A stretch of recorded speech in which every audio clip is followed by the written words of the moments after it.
Hey everyone, welcome back.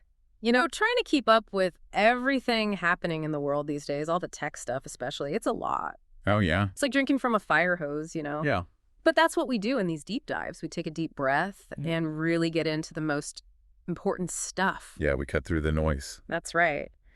And for this one, we've got some pretty cool sources.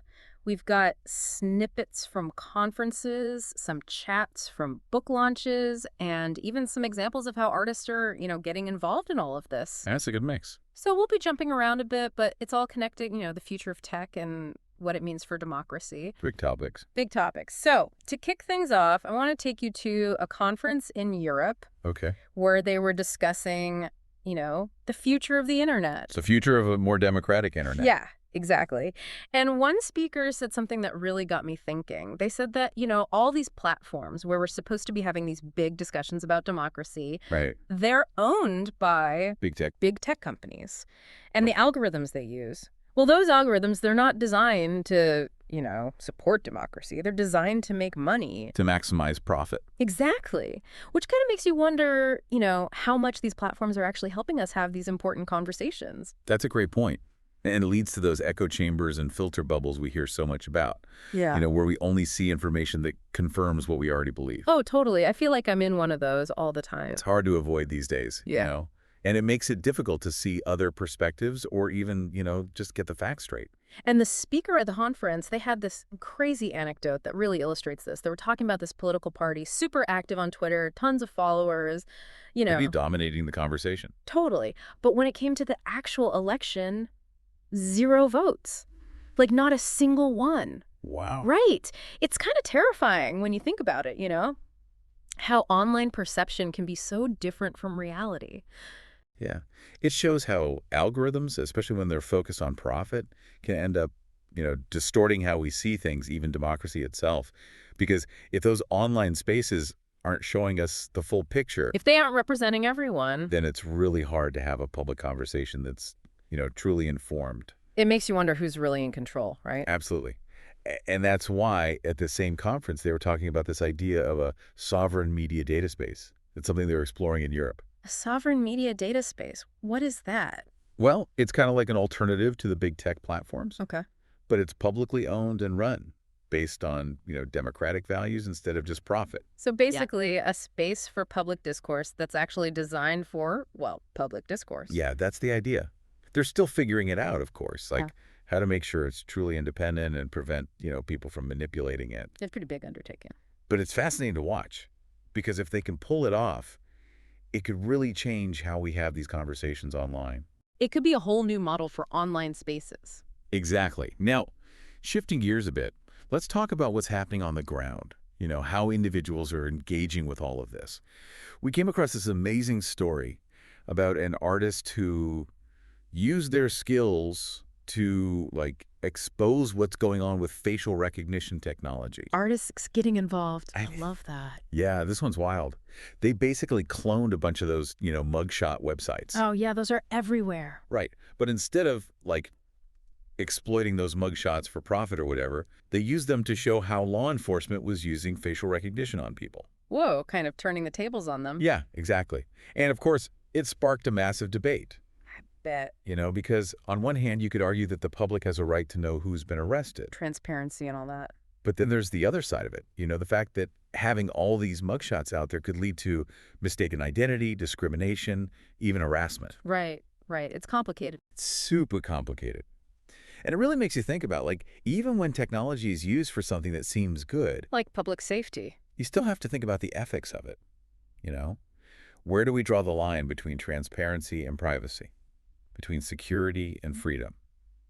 This artist's work, it doesn't give us answers, but it definitely forces us to ask the questions. It's like a wake-up call. Yeah, exactly. And to make things even more messy, some of the people running those original mugshot websites were actually arrested later for, blackmailing people to get their photos taken down. Oh, wow. So it's like ethical problems on both sides. Yeah, exactly. And it just shows how important it is to have clear rules and ethical guidelines for these technologies, like who gets to use them, how do we make sure they're not misused. Especially with something as powerful as facial recognition. I mean, it's everywhere these days. And speaking of power, this artist website, CapturePolice.com, It was eventually censored. Censored. Wow. Yeah. Which tells you something, right, about how difficult it is to challenge these systems, even when you're just trying to, point out potential problems. It's a reminder of who's really in control. Right. And it makes you think, where we stand on all of this. Would you have kept those mugshots online, knowing all the potential consequences? Hmm. It's a tough question. It really is. There's no easy answer. And that was this artist's whole point, They wanted to get us thinking about the dangers of facial recognition by, turning it against the people in power. Make us confront it. Exactly. It's a bold move. It is. But do you think it works, Does this kind of artistic activism actually lead to change? Or does it just cause more problems? It's hard to say for sure. Sometimes it can spark bigger conversations, Yeah. even changes in policy. But sometimes it can also make people defensive, those in power especially. It really depends It depends on the context. on how people react to it. But in this case, this artist, they also started a campaign to ban facial recognition across Europe. A whole campaign. Yeah. And it actually gained a lot of support. And just a few months ago, the EU passed this AI Act, which, put some serious limits on how facial recognition can be used. Interesting. So maybe it did have an impact. Maybe. It shows how, art and activism, especially when people get involved, can actually influence what happens. Yeah. It also shows how important it is for us as citizens to, speak up and demand ethical boundaries for these new technologies. We're not just passive bystanders. Exactly. We have a voice. Now let's shift gears a bit and talk about something a bit more positive, because there's a lot of fear around AI. But what if we looked at it differently? What if we focused on designing technology that actually serves us, as humans? That's a great point. There was this idea of punk citizenship that came up in one of the book launch discussions we looked at. And I was like, what is that? It's a cool concept. Yeah. It basically challenges the idea that we're powerless when it comes to technology. It's about pushing back, demanding that tech serves us, not the other way around. So taking back control. Exactly. Instead of feeling like we're just along for the ride, punk citizenship says, question everything, challenge the systems that don't work, even subvert them if you have to. I like that. It's pretty punk rock. Right. And one speaker at the conference that gave this really powerful example, they were talking about, imagine a pregnant woman who needs to get to the hospital right now, but her self-driving car is programmed to follow all the traffic rules perfectly. Oh, no. Right. So it might actually prioritize those rules over her safety, even though, getting her to the hospital is the most important thing. That's scary. It's like the rules are more important than the human. Exactly. And it just shows that if technology isn't designed with human needs in mind, it can have really bad consequences. Unintended consequences, for sure. And it highlights the limits of, current AI. It can process data, find patterns, but it struggles with context, with empathy, with knowing what to do in unexpected situations. It doesn't think like a human. It doesn't.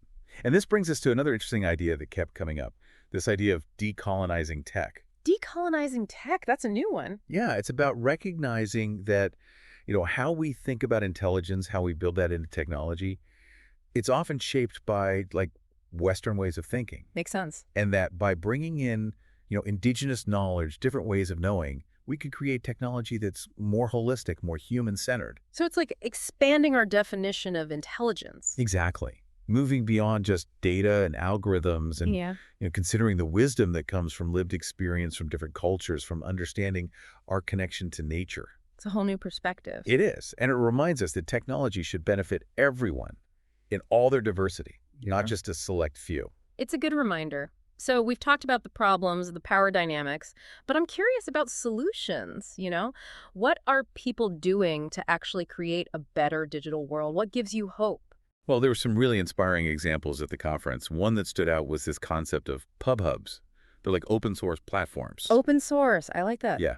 And they're designed to help communities connect and share knowledge. So instead of relying on the big tech platforms, we could have all these local hubs controlled by the people who use them. Exactly. And because they're decentralized, people have more ownership, more say in how they're run and how their data is used. That sounds much more democratic. It is. And it fits with this broader movement towards, digital commons, data trusts, and democratic safeguards. It's about making sure technology benefits everyone and that we have a voice in how it's developed. So it's not just about the technology itself, it's about how it's governed. Exactly. Another example that was really cool was this community in Taiwan called vTaiwan. They're using online tools and platforms to involve citizens directly in policy discussions, to actually help shape regulations. Wow, so like direct democracy through technology. Kind of. And it's been really successful. It shows how technology, when used intentionally, can actually make our systems more participatory. That's awesome. It is. And it's not just happening at the government level.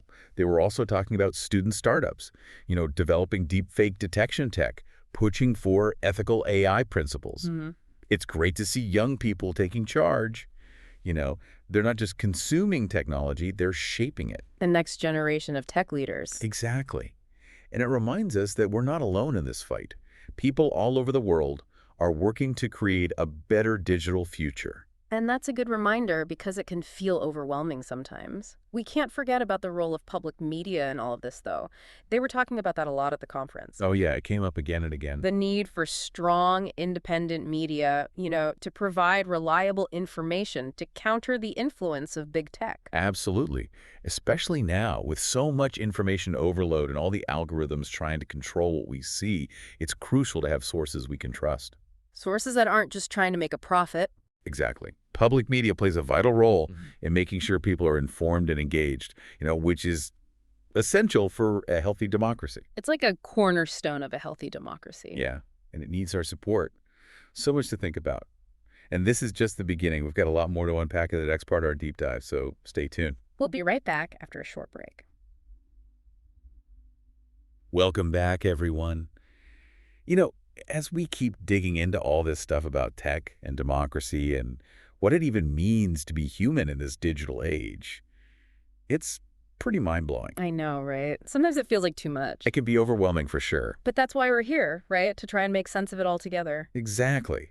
And for everyone listening, I hope you're thinking about, what really sticks with you from all of this. Yeah, what resonates. Because it's all connected to our lives, right? How we experience tech every day. Definitely.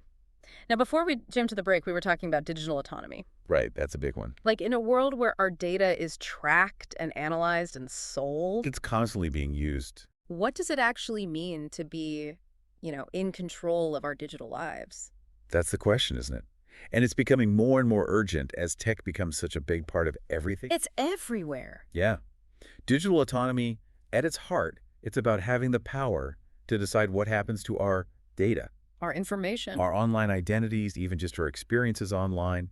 It's about being able to make informed choices about how we use tech and how it affects us. Choices. That's a key word, right? Because sometimes it feels like we don't have much choice. It can feel that way, Yeah. especially when you think about the power of these big tech companies, Yeah, they have a lot of influence. They can shape how we think, how we act, even how our political systems work. It's a little scary.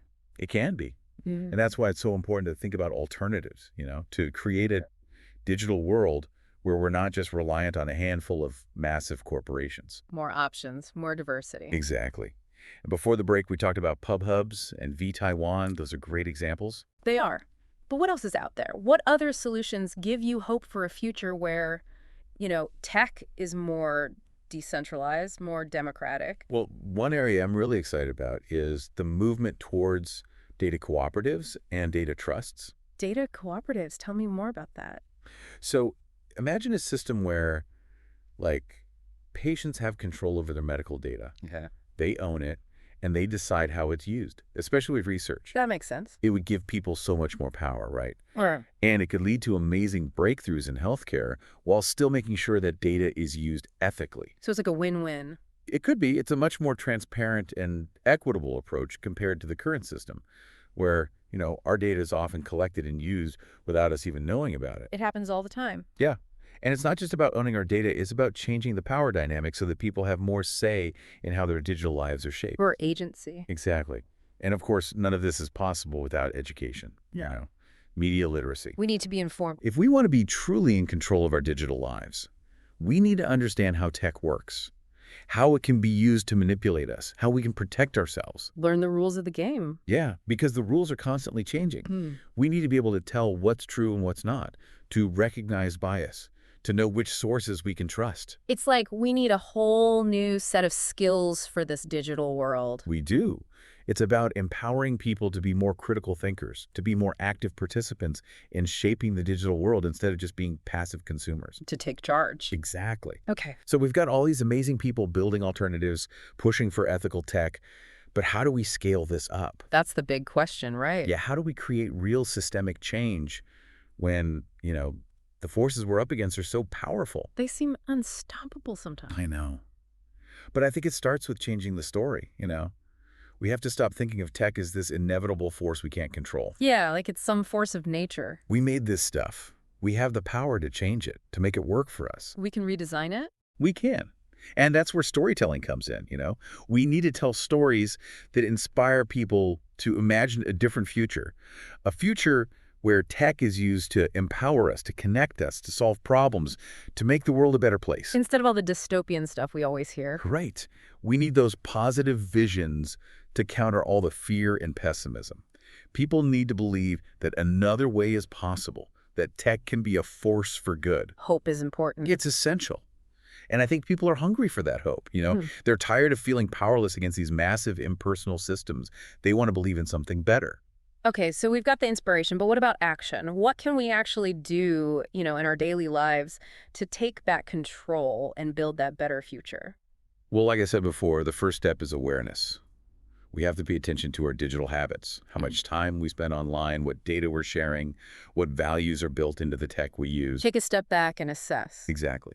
And once we see what's going on, we can start making different choices, like trying out privacy-focused alternatives to the big platforms, supporting organizations that are fighting for digital rights, learning more about AI and algorithms. It all adds up. It does. Even small actions matter, especially when we do them together. Collective action. That's key.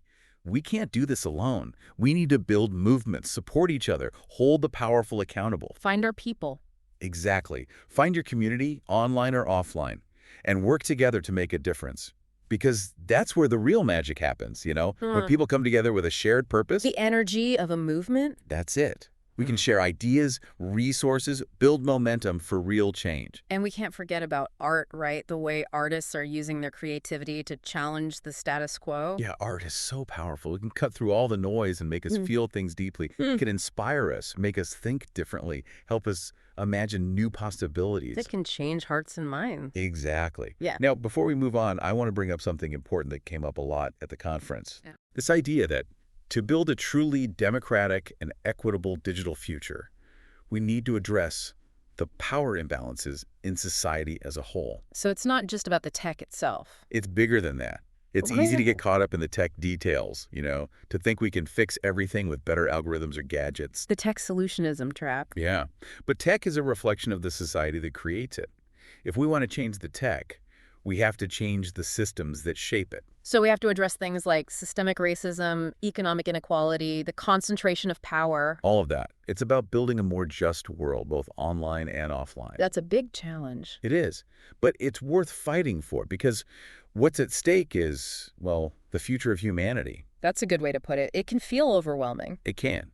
But at the end of the day, it comes down to a simple question. Yeah. What kind of world do we want to create for future generations? That's the question we should all be asking. It should guide everything we do.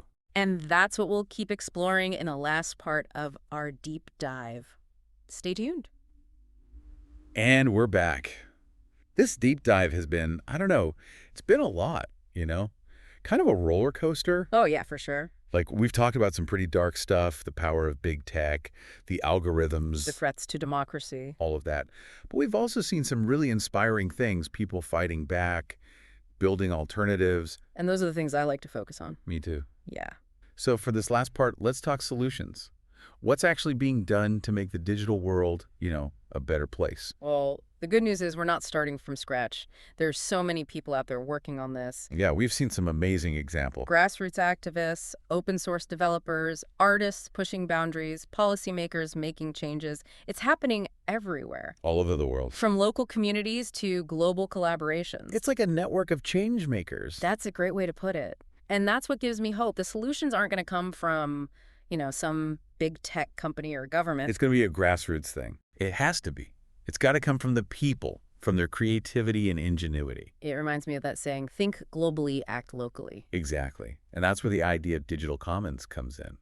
We need to create spaces where people can collaborate, share knowledge, own things together. So instead of data being hoarded and sold, Yeah, which is what happens now. you could have a system where it's shared, where everyone benefits. That's the idea. And it's not just data, it's the tech itself, the platforms, the tools. They need to be designed to help people, not just make profits. It's a pretty big shift from how things work now. It is. But I think people are starting to realize that the current system, it's not sustainable. It's not working for most people. And it's definitely not good for the planet. So I think Yeah. more and more people are demanding alternatives, They want more control. more transparency, more accountability. They want tech that reflects their values. And it's not just individuals, right? We're seeing governments and even some tech companies starting to get on board with this. It's happening slowly, but it's happening. We need action at every level. Yeah. Individual, collective, systemic. If we want to make a real difference. That's right. So I'm curious, what do you think individuals can do, like in their everyday lives? It's a good question. I think the first step is just being aware, Like how much time are we spending online? What are we sharing? What are we supporting with our clicks and our purchases? Becoming conscious of our digital habits. Yeah. And then we can start making choices. Trying out different platforms, supporting ethical companies, learning more about the tech we use. So it's about being informed consumers. Exactly. And don't underestimate the power of small actions. They all add up. They do, especially when we do them together.